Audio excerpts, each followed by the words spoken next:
Hello बच्चों, इस video में हम पढ़ेंगे चैप्टर द प्रीपोजिशंस। उससे पहले कुछ वार्म अप एक्सरसाइज करते हैं। यहाँ पर बच्चों कुछ पिक्चर्स बनी हुई हैं और सेंटेंस में हमें पिक्चर को देखकर सही प्रीपोजिशंस लिखना है। जैसे कि the toy car is under the chair. देखा, आप देख रहे हैं कार चेयर के नीचे है। The books are in the drawer. The teddy is on the shelf. The flowers are in the vase। इस तरह से आप इन सेंटेंस को कंप्लीट कर सकते हैं। अब बच्चों यहाँ पर आपको कुछ पिक्चर्स देखनी है और नीचे दिए गए जो सेंटेंस है उनको पढ़ना है। जैसे कि on is the preposition of time। ए में दिखाया गया है the independence day celebrated on 15 August every year. तो यहाँ पर आप देख रहे हैं कि ऑन से समय का पता चल रहा है। It shows the relation of a noun और pronoun with other words in terms of time. Under जो है बी सेंटेंस में, वो अंडर है, जैसे man are sitting under a tree. तो आदमी और पेड़ का संबंध बताया गया है, पोजीशन बताई गई है। तो अंडर मतलब नीचे। थर्ड सेंटेंस में the parrot flew out of its cage. तो आउट से डायरेक्शन या मूवमेंट का बताया गया है। तो बच्चों इस तरह से प्रीपोजिशंस जो होती हैं वो मूवमेंट या डायरेक्शन का, एक जगह से दूसरी जगह किस तरफ जा रहे हैं उसका आइडिया हमें उससे मिलता है। और प्रीपोजिशन एक ऐसा वर्ड होता है जो नाउन या प्रोनाउन से पहले लगाया जाता है, उसका सेंटेंस के किसी और चीज से रिलेशन बताने के लिए। अब हम इन एग्जांपल्स को पढ़ेंगे, अलग अलग टाइप की प्रीपोजिशन को समझेंगे। प्रीपोजिशन ऑफ टाइम, जैसे the plane will land at 5 o'clock। यहाँ पर क्या एट 5 o'clock, समय से पहले एट लगता है। Rohit will come on Monday, day के नाम से पहले ऑन लगता है। It has been raining since morning. He fainted during the morning prayer. They reached before everyone. तो ये जो वर्ड्स हैं at, on, since, during, before, ये वर्ड्स जो है प्रीपोजिशन ऑफ टाइम है।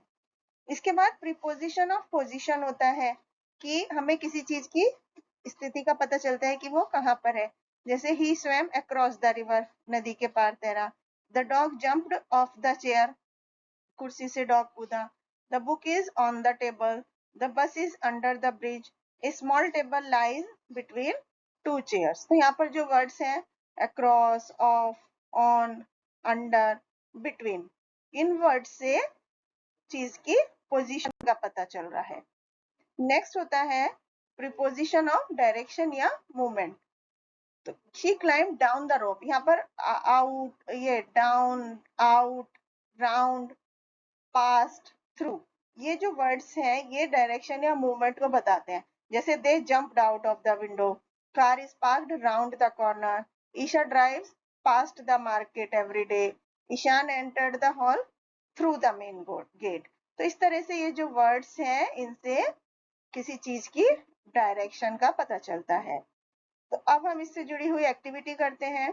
यहाँ पर बच्चों कुछ सेंटेंस दिए गए हैं और उसके सामने ब्रैकेट में कुछ प्रीपोजिशन लिखी हैं। हमें उनमें से सही प्रीपोजिशन को चुनकर सेंटेंस कंप्लीट करना है। जैसे they left their bicycles below the stairs.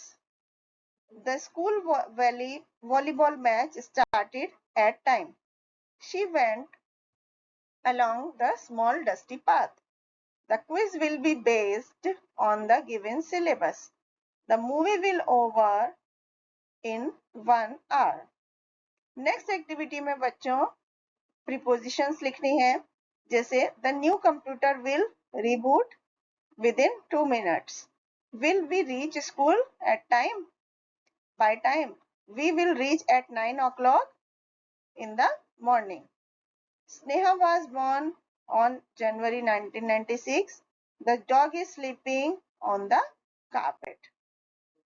Next activity में बच्चों हमें सेंटेंस पढ़ना है और प्रीपोजिशंस को सर्कल करना है। जैसे कि the cat is hiding behind the door, में इसमें बिहाइंड को सर्कल करेंगे।